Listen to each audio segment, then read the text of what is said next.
ವಿಜಯ ಕರ್ನಾಟಕ ವೀಕ್ಷಕರಿಗೆ ಸ್ವಾಗತ. ನಾನು ಶಂಕರ್ನ ಹೆತ್ತು. ಗ್ರೀನ್ಲ್ಯಾಂಡ್ ಮೇಲೆ ಟ್ರಂಪ್ ಕಣ್ಣು ಯಾಕೆ? ಚೀನಾ ರಷ್ಯಾಗೆ ಚೆಕ್ ಮೇಟ್ ಕೊಡ್ತಾ ಅಮೆರಿಕ. ಜಗತ್ತಲ್ಲಿ ಈಗ ಎಲ್ಲಿ ಕೇಳಿದ್ರು ಗ್ರೀನ್ಲ್ಯಾಂಡ್ ಗ್ರೀನ್ಲ್ಯಾಂಡ್ ಗ್ರೀನ್ಲ್ಯಾಂಡ್ ಚರ್ಚೆ ಜೋರಾಗಿ ನಡೀತಿದೆ. ಅಮೆರಿಕದ ಅಧ್ಯಕ್ಷ ಡೊನಾಲ್ಡ್ ಟ್ರಂಪ್ ಗ್ರೀನ್ಲ್ಯಾಂಡ್ ಅನ್ನ ಅಮೆರಿಕದ ತೆಕ್ಕೆಗೆ ತೆಗೆದುಕೊಳ್ಳಬೇಕೆಂದು ಟ್ರಂಪ್ ಪಣ ತೊಟ್ಟಿದ್ದಾರೆ.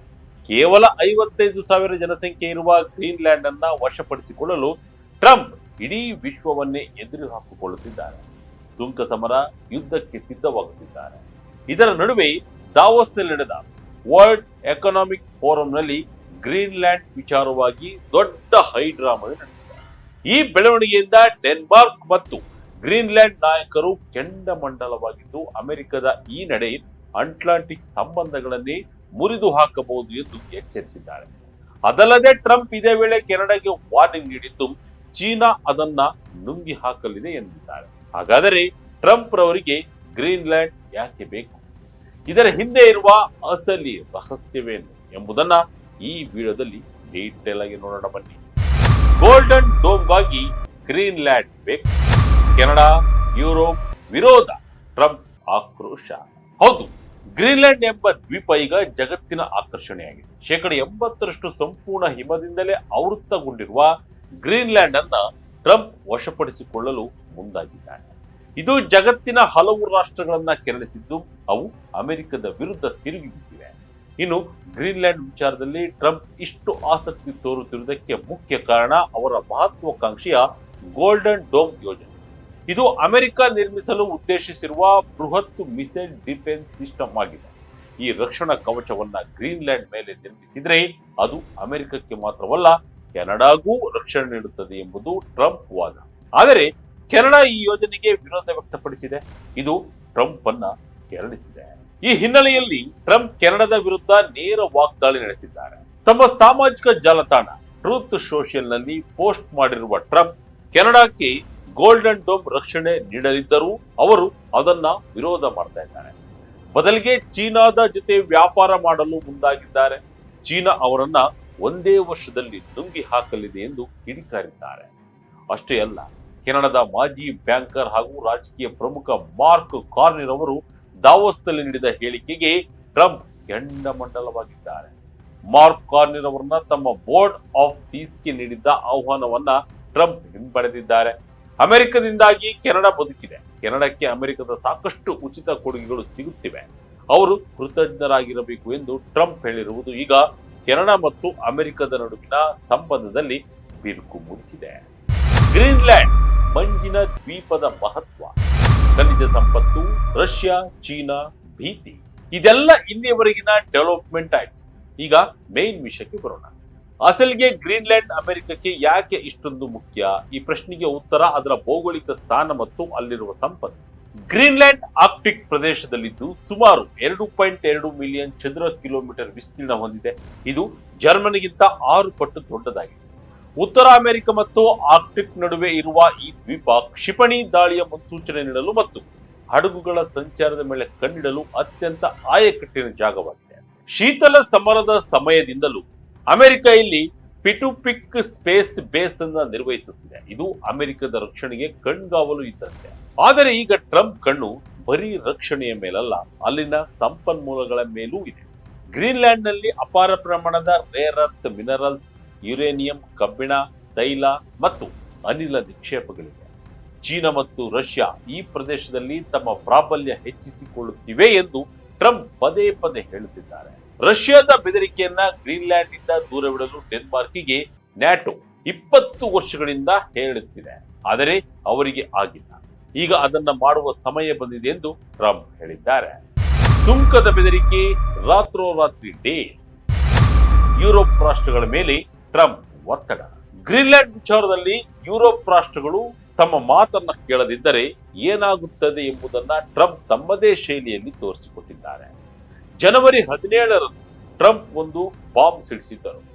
Denmark, Norway, Sweden, France, Germany, UK, Netherlands ಮತ್ತು ಫಿನ್ಲ್ಯಾಂಡ್ ದೇಶಗಳು ತಮ್ಮ ಗ್ರೀನ್ಲ್ಯಾಂಡ್ ಯೋಜನೆಗೆ ಬೆಂಬಲ ನೀಡದಿದ್ದರೆ ಈ ದೇಶಗಳಿಂದ ಅಮೆರಿಕಕ್ಕೆ ಬರುವ ಎಲ್ಲಾ ಸರಕುಗಳ ಮೇಲೆ 10% ಸುಂಕ ವಿಧಿಸುವುದಾಗಿ ಬೆದರಿಕೆ ಹಾಕಿದ್ದರು. ಒಪ್ಪಂದ ಆಗದಿದ್ದರೆ ಜೂನ್ 1ರಿಂದ ಇದನ್ನು ಶೇಕಡ 25ಕ್ಕೆ ಏರಿಸುವುದಾಗಿ ಎಚ್ಚರಿಸಿದರು. ಇದು ಯುರೋಪ್ ಒಕ್ಕೂಟದಲ್ಲಿ ನಡುಕ ಹುಟ್ಟಿಸಿತು. ಫ್ರೆಂಚ್ ಅಧ್ಯಕ್ಷ ಮ್ಯಾಕ್ರನ್ ಮತ್ತು ಬ್ರಿಟನ್ ಪ್ರಧಾನಿ ಸ್ಟ್ರಾಮರ್ ಇದನ್ನ ಕಟುವಾಗಿ ಟೀಕಿಸಿದ್ದರು. ಆದರೆ ದಾವೋಸ್ನಲ್ಲಿ ನ್ಯಾಟೋ ಮುಖ್ಯಸ್ಥ ಮಾರ್ಕ್ ರುಟ್ಟೆ ಜೊತೆಗಿನ ಮಾತುಕತೆ ಬಳಿಕ ಟ್ರಂಪ್ ತಣ್ಣಗಾಗಿದ್ದಾರೆ. ಗ್ರೀನ್ಲ್ಯಾಂಡ್ ಮತ್ತು ಆರ್ಕ್ಟಿಕ್ ಪ್ರದೇಶಕ್ಕೆ ಸಂಬಂಧಿಸಿದಂತೆ ಭವಿಷ್ಯದ ಒಪ್ಪಂದದ ಫ್ರೇಮ್ ವರ್ಕ್ ರೂಪಿಸಲಾಗಿದೆ ಎಂದು ಹೇಳಿ ಸುಂಕದ ಬೆದರಿಕೆಯನ್ನ ಹಿಂಪಡೆದಿದ್ದಾರೆ. ಆದರೆ ಆ ಒಪ್ಪಂದದ ವಿವರಗಳನ್ನ ಇನ್ನೂ ಬಹಿರಂಗಪಡಿಸಿಲ್ಲ. ಡೆನ್ಮಾರ್ಕ್ ವಿರೋಧ, ಗ್ರೀನ್ಲ್ಯಾಂಡ್ ಆಕ್ರೋಶ. ನಾವು ಮಾರಾಟಕ್ಕಿಲ್ಲ ಎಂದ ದ್ವೀಪವಾಸಿಗಳು. ಟ್ರಂಪ್ ರವರ ಈ ನಡೆಗೆ ಗ್ರೀನ್ಲ್ಯಾಂಡ್ ಮತ್ತು ಡೆನ್ಮಾರ್ಕ್ನಲ್ಲಿ ತೀವ್ರ ಆಕ್ರೋಶ ವ್ಯಕ್ತವಾಗಿದೆ. ಗ್ರೀನ್ಲ್ಯಾಂಡ್ ಡೆನ್ಮಾರ್ಕ್ನ ಒಂದು ಸ್ವಾಯತ್ತ ಪ್ರದೇಶವಾಗಿದ್ದು ಅಲ್ಲಿನ ಜನರು ತಾವೇ ನಿರ್ಧಾರ ತೆಗೆದುಕೊಳ್ಳುವ ಹಕ್ಕನ್ನ ಹೊಂದಿದ್ದಾರೆ. ಗ್ರೀನ್ಲ್ಯಾಂಡ್ ಪ್ರಧಾನಿ ಜೆನ್ಸ್ ಫ್ರೆಡೆರಿಕ್ ನಿಲ್ಸನ್ ರವರು ಟ್ರಂಪ್ ಬೇಡಿಕೆಯನ್ನ ಫ್ಯಾಂಟಸಿ ಎಂದು ತಳ್ಳಿ ಹಾಕಿದ್ದಾರೆ. ಅಮೆರಿಕದ ಅಧ್ಯಕ್ಷರು ನಮ್ಮನ್ನ ವೆನಿಜುಯೆಲಾ ಮತ್ತು ಮಿಲಿಟರಿ ಹಸ್ತಕ್ಷೇಪದೊಂದಿಗೆ ಹೋಲಿಸುವುದು ಅಗೌರವದ ಸಂಕೇತ ಎಂದು ಅವರು ಕಿಡಿಕಾರಿದ್ದಾರೆ.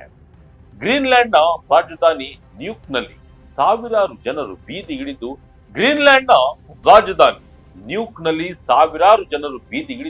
ಯಾಂಕಿ ಗೋ ಹೋಮ್ ಅಂದ್ರೆ ಅಮೆರಿಕನ್ನರೇ ತೊಲಗಿ ಮತ್ತು ಗ್ರೀನ್ಲ್ಯಾಂಡ್ ಈಗಾಗಲೇ ಗ್ರೇಟ್ ಆಗಿದೆ ಎಂಬ ಫಲಕಗಳನ್ನು ಹಿಡಿದು ಪ್ರತಿಭಟಿಸಿದ್ದಾರೆ. ಸಮೀಕ್ಷೆಗಳ ಪ್ರಕಾರ ಬಹುತೇಕ ಗ್ರೀನ್ಲ್ಯಾಂಡ್ ಜನರಿಗೆ ಡೆನ್ಮಾರ್ಕ್ನಿಂದ ಸ್ವಾತಂತ್ರ್ಯ ಬೇಕಿದೆ, ಆದರೆ ಅಮೆರಿಕದ ಪಾಲಾಗುವುದು ಅವರಿಗೆ ಇಷ್ಟವಿಲ್ಲ. ಡೆನ್ಮಾರ್ಕ್ ಪ್ರಧಾನಿ ಮೆಟ್ರಿ ಪ್ರೆಡಕ್ಷನ್ ಕೂಡ ಯುರೋಪ್ ಬ್ಲಾಕ್ ಮೇಲ್ಗೆ ಬಲಿಯಾಗುವುದಿಲ್ಲ ಎಂದು ಖಡಕ್ ಆಗಿ ಹೇಳಿದ್ದಾರೆ. ಡೊನಾಲ್ಡ್ ಟ್ರಂಪ್ ಭಂಡ ಧೈರ್ಯಕ್ಕೆ ಕಾರಣವೇನು? ವೆನಿಜುಯೆಲಾ ದಾಳಿಯಿಂದ ಬದಲಾದ ಟ್ರಂಪ್ ರವರ ಈ ಹಠಾತ್ ಆಕ್ರಮಣಕಾರಿ ಧೋರಣೆಗೆ ಇತ್ತೀಚೆಗೆ ವೆನಿಜುಯೆಲಾದಲ್ಲಿ ನಡೆಸಿದ ಮಿಲಿಟರಿ ಕಾರ್ಯಾಚರಣೆಯಾಗಿದೆ. ವೆನಿಜುಯೆಲಾದಲ್ಲಿ ದಾಳಿ ನಡೆಸಿ ಮತ್ತು ಅಲ್ಲಿನ ಅಧ್ಯಕ್ಷ ನಿಕೋಲಸ್ ಮಡೋರೋ ಅವರನ್ನ ಬಂಧಿಸಿ ನ್ಯೂಯಾರ್ಕ್ಗೆ ಕರೆತಂದ ಘಟನೆ ಟ್ರಂಪ್ ರವರ ಆತ್ಮವಿಶ್ವಾಸವನ್ನ ಹೆಚ್ಚಿಸಿದೆ.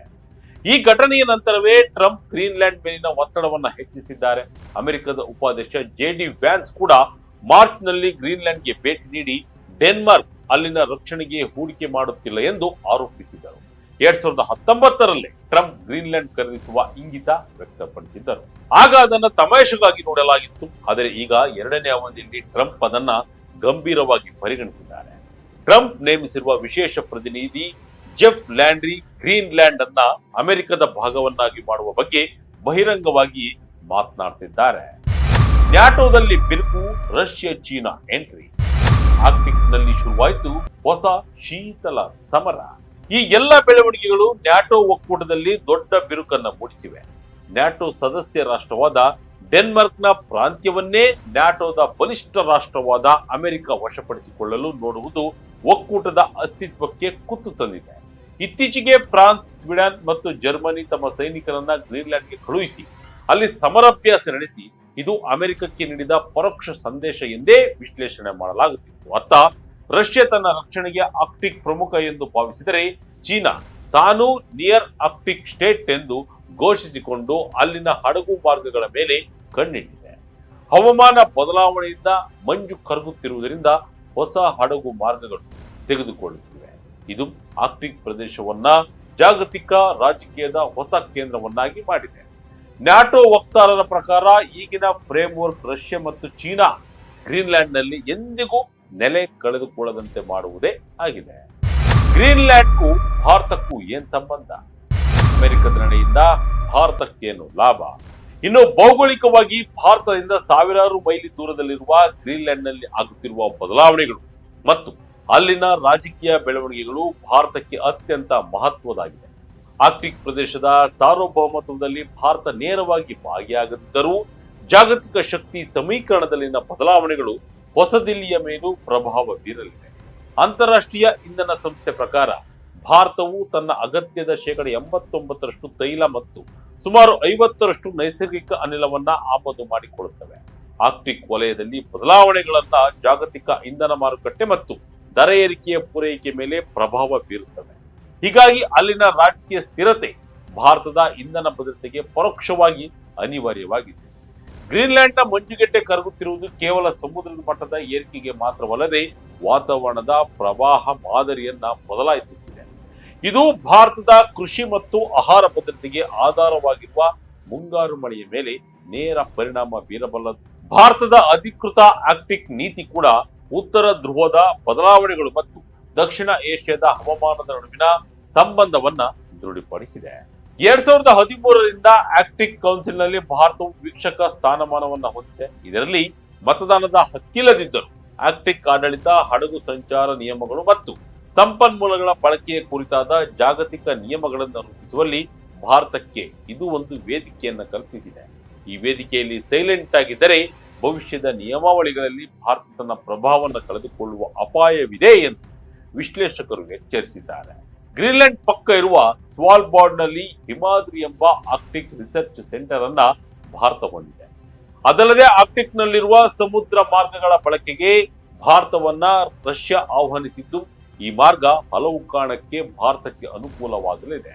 ಚೀನಾವನ್ನ ಆರಾಮವಾಗಿ ಬೈಪಾಸ್ ಮಾಡುವ ಮಾರ್ಗ ಭಾರತಕ್ಕೆ ಸಿಗಲಿದೆ. ಆದರೆ ಈಗ ಅಮೆರಿಕ ಗ್ರೀನ್ಲ್ಯಾಂಡ್ ಅನ್ನ ವಶಪಡಿಸಿಕೊಂಡರೆ ಇದು ಭಾರಿ ಹೊಡೆತ ಬೀಳುವ ಆತಂಕ ಕಾಣುತ್ತಿದೆ. ಒಟ್ಟಿನಲ್ಲಿ ಡೊನಾಲ್ಡ್ ಟ್ರಂಪ್ ರವರ ಗ್ರೀನ್ಲ್ಯಾಂಡ್ ಮೇಲಿನ ವ್ಯಾಮೋಹ ಮತ್ತು ಗೋಲ್ಡನ್ ಡೋಮ್ ಯೋಜನೆಯ ಹಠ ಜಾಗತಿಕ ರಾಜಕೀಯದಲ್ಲಿ ಅಲ್ಲೋಲ ಕಲ್ಲೋಲ ಸೃಷ್ಟಿಸಿದೆ. 300 ವರ್ಷಗಳಿಂದ ಡೆನ್ಮಾರ್ಕ್ ಹಿಡಿತದಲ್ಲಿರುವ ಕೇವಲ 56,000 ಜನಸಂಖ್ಯೆ ಇರುವ ಈ ಮಂಜಿನ ದ್ವೀಪ ಈಗ ವಿಶ್ವದ ಬಲಿಷ್ಠ ರಾಷ್ಟ್ರಗಳ ಜಿದ್ದಿನ ಕಣವಾಗಿ ಬದಲಾಗಿದೆ. ಟ್ರಂಪ್ ರವರ ಫ್ರೇಮ್ವರ್ಕ್ ಡೀಲ್ ಅಂತಿಮವಾಗಿ ಏನಾಗುತ್ತದೆ? ಕೆನಡಾ ಮತ್ತು ಯುರೋಪ್ ಜೊತೆಗಿನ ಅಮೆರಿಕದ ಸಂಬಂಧ ಯಾವ ಹಂತಕ್ಕೆ ತಲುಪುತ್ತದೆ? ಸ್ವತಂತ್ರವಾಗಿರಲು ಬಯಸುವ ಗ್ರೀನ್ಲ್ಯಾಂಡ್ ಜನರ ಭವಿಷ್ಯ ಏನಾಗುತ್ತೆ ಎಂಬುದು ಸದ್ಯದ ಕುತೂಹಲ. ಇದಾಗಿತ್ತು ಈ ಕ್ಷಣದ ಇಂಟ್ರೆಸ್ಟಿಂಗ್ ಸ್ಟೋರಿ. ಇದೇ ರೀತಿಯ ಸ್ಟೋರಿಗಾಗಿ Vijaya Karnataka website, YouTube page, Facebook page follow ಮಾಡ್ತಾ ಇರಿ. ಧನ್ಯವಾದಗಳು.